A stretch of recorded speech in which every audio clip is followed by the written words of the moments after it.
Ana Christina. Hey everyone, welcome to The Dish. I'm your host, Ana Christina. Thank you so much for tuning in. I have a special treat for you. Joining me today is former mayor of Augusta, Deke Copenhaver. How are you? I'm great, Ana. Thank you so much for having me on the show. Absolutely. I'm so excited to have you. It's always so much fun. And, you know, I was just thinking, do you remember that you were my very, very first guest when I moved to Augusta? I do remember that. I was still in office at that point. Yeah, so 200 and almost 50 shows later, and you're joining me again, even though there's been some in between. But do you remember this? I do. You gifted me this, and I Yes, still have it. I did. That is awesome. Yeah, I wanted to be sure that I shared it with you, that, you know, you knew that I still had it. I cherish this. I love it. It was so awesome to receive this. Well, And- like with Zoom, you could probably make that your background. Right, I should. And I'll get real close. Yeah. I'll just have to hold it myself. I don't know how that will work out. But thank you so much for that. That was so sweet and thoughtful. And it really just makes me think about how I always called you the coolest mayor. You're just one of the coolest people that I know. You're so positive. And that's really something that you know, pride yourself on. You write a lot about. Tell me why that's so important to you. It's, you know, there's so many things in life and in this situation that you can't control, but your attitude is something that we can all control. And it's just at this point in time, everybody's fearful. I mean, this is a scary situation, but we can still be positive. I know you and I both share a strong faith, and I know that, you know, the Lord is in control in this situation. He's using it to teach us some things. He's bringing us all closer together, I think. I know, I agree with you. I think that it has been a very challenging and trying and tricky time is what I've said, but we do have the power to control certain things. And one of them is our outlook, our perspective. Yeah. And you have written a lot about leading through crisis.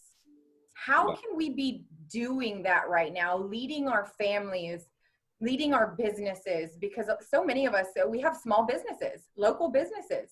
How are we able to do that? What should be our focus? Well, you know, I have a small business myself. I'm a consulting business. So you've got to pivot. But one of the things that I share with people is that in leadership positions in crisis, you have to maintain your composure. Whether that's in your family, for your kids, whether that's for your coworkers, your employees, you have to maintain your composure. And I tell people, it's like when you're on an airplane, if you hit turbulence and the flight attendant looks fine, I'm good. But if they look terrified, I'm going to get a little worried too. So just maintaining your composure, treating people with compassion, those are two of the things that we really need to do right now. Oh, for sure. And I think you're so right. People, especially in positions of leadership, they're going to look to you. So how are you handling things? And you just remain positive, which is so awesome to see. And I want to talk about, you've been doing something to entertain people called going to check the mail with a cocktail. Yes. Very entertaining, Deke. Yeah. And I came up with that. You know, I'm not making light of it at all of the situation, but it's something that I think we all look forward to, getting mail. And so the cool thing about it though, is that people have started sending me letters. I'm sending people autographed books. So it gives me something to look forward to, but by replying, I hope it gives them something to look forward to too. And it's a limerita. It's actually not a cocktail. Do what now? It's a limerita. It's actually not a cocktail. Very refreshing. Very refreshing. Yes. Well, and so speaking of your book, I know that some things have changed for you. You had been traveling around a lot, doing speaking engagements. What is going to come next for Deke? There's a lot of work that I'm doing right now. I'm blogging for Forbes. I'm doing a lot of national radio interviews, national podcasts. So even though the revenues have been cut, I'm still just trying to position myself in a good spot for when we come out of this, because we will. And those are things I can control, you know, and I enjoy doing it because I feel like I'm really helping people during this situation. Yes, definitely. And I also heard that you're becoming a second time around dad to a new dog. Yes, and I'm sitting here looking at the first corgi as we speak. But yes, a week from tomorrow, or in a week, we will get our new corgi, and his name will be Hoss. Listen, was that more of an emotional thing during Uh, this time where you were like, oh my gosh, I need a new dog? well, it's so we got Sarah Bet, our corgi, in 2014. We had been through the ice storm. We had lost my sister-in-law, and I'm like, so she was light at the end of the tunnel for us. So I'd say that Hoss is sort of the same thing, and that he is adorable. Well, hopefully Sarah Bet thinks the same thing too. Yes, well, the breeder said he's extremely sweet-natured. He's got two bossy sisters. Okay. So Sarah Bet is very bossy. So I think she'll be bossing him around from the get-go. He might be Hoss, but she's still the boss. Yeah, there you go. Well, listen, Deke, you're gonna be joining us in just a second. So you guys don't go anywhere. When we come back, we'll have more of Deke, and he's gonna be sharing some positive stories that he's encountered when we come back.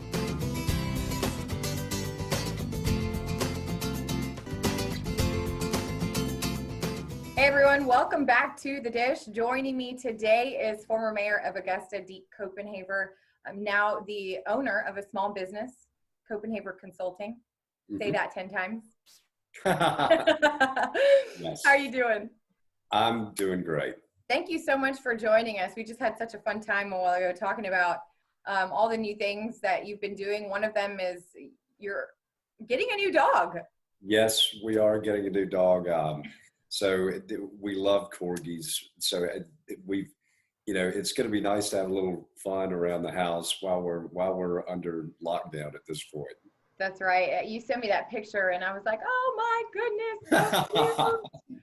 I love it. It definitely did put a smile on my face. And that's one of the things that you've been trying to encourage people is to connect with one another. That's one of the things that I say, reach out to people, encourage them, because it has been a very difficult time. We've gone through so many things. We've seen so many things happen within these past couple of weeks and months that have been very difficult. So I totally recommend reaching out to people. And you have a pretty cool story about connecting. Yeah, so I have a great friend. One of my best friends is in Australia. I met him when I was backpacking around Europe when I was in my mid-20s, but I have not seen him face to face in over 20 years.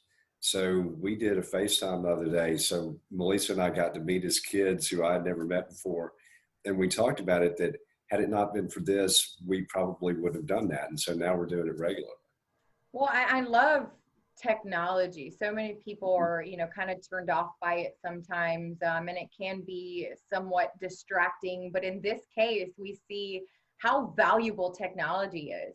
It really is, and it's funny. So Melissa wants nothing to do with technology.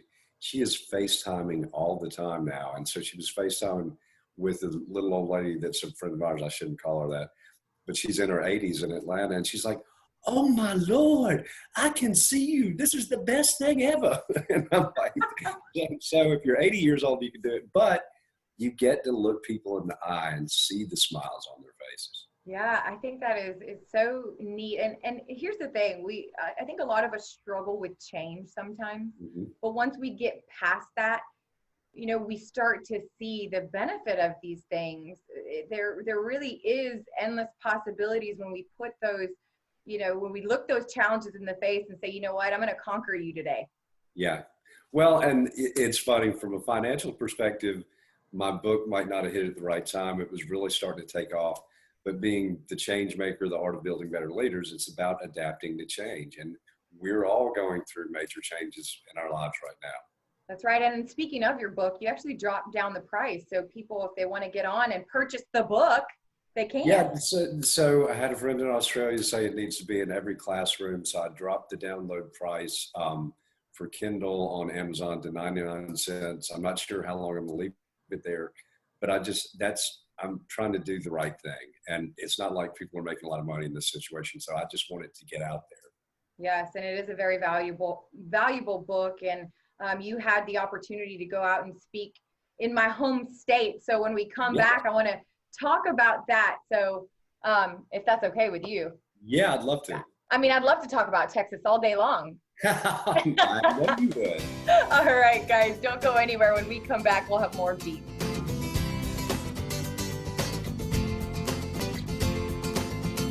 Hey everyone, welcome back to The Dish. Joining me from our own studios and set is Deke Copenhaver, former mayor of Augusta. Thank you so much for joining me. Absolutely, air fist bump. That's right. Here we go. Listen, before we left, we were talking about your book, The Change Maker. It's available for 99 cents right now, maybe limited time only, but you are offering that. It should be in every classroom. And speaking of, the University of Texas in El Paso, they found the book themselves. Yes. And tell me about that. What happened? Well, they incorporated it into a Powerful Pages program fall semester. I didn't even know that they were doing it. So I just see pictures on Instagram of people doing selfies with my book. They invited me to come out there and speak. So it was last month, and went great. I'm like, okay, this new world of speaking in colleges is opening up. Well, the day after I spoke was the Wednesday that the world turned upside down. Yeah. So life changes on you, but it was a great opportunity, and I love Texas. Oh, well, so do I. Yeah, I'm just saying that to sort of butter you up, I guess. I mean, of course it went great. You were in Texas, right? Yeah. Well, listen, I want to transition to music and working out because you do a lot of it. Only the coolest mayor ever. Have done a couple of Ironmans. Yes. What does Deke listen to? I love rock and roll music. And so I've taken this time to try to find really good new bands, seeing as we all have a little extra time on our hands. Right. So one great one I found is Dinosaur Pile Up. And I sent the video to a girl who's a friend of mine. She's like, this is perfect workout music, but it's kind of a cross between Nirvana and the Foo Fighters. Okay. It'll get you moving. Which I love the Foo Fighters. Yeah, we all need a little motivation sometimes. I think music is the perfect way to do that. And speaking of music, I don't know if you saw this, but there's a little girl by the name of Amelia Kate from Louisiana. I think her video had like 15 million views within the first week. But speaking of people doing good things in their communities, her mom set her up with speakers on her front lawn, her driveway, and sang hallelujah. And it was absolutely phenomenal. I think she's like 14 or 15 years old. And it was incredible. And you can see, people just coming out from their houses, standing on the sidewalk in the street, pushing their strollers. It was just absolutely beautiful. Well, acts of courage and heroism and compassion are growing exponentially by the day. And so we're gonna have stories for years about the amazing things people did, that being one of them. For sure. And music, I think, is powerful. It's a healing agent, I believe. And so I've started this new thing called musical healing. And so in just a little bit, I'm going to be sharing a video from Brandon and Sally Lewis. They're local and they worship at my church, Warren Baptist Church. So I can't wait for you to take a look at this. But thank you so much for joining us, Deke. Thank you for having me. It's always a pleasure. Tell the family I said hey. I will. Same to Thanks. Melissa, I said hello. I will. All right, guys, don't go anywhere. When we come back, musical healing is next.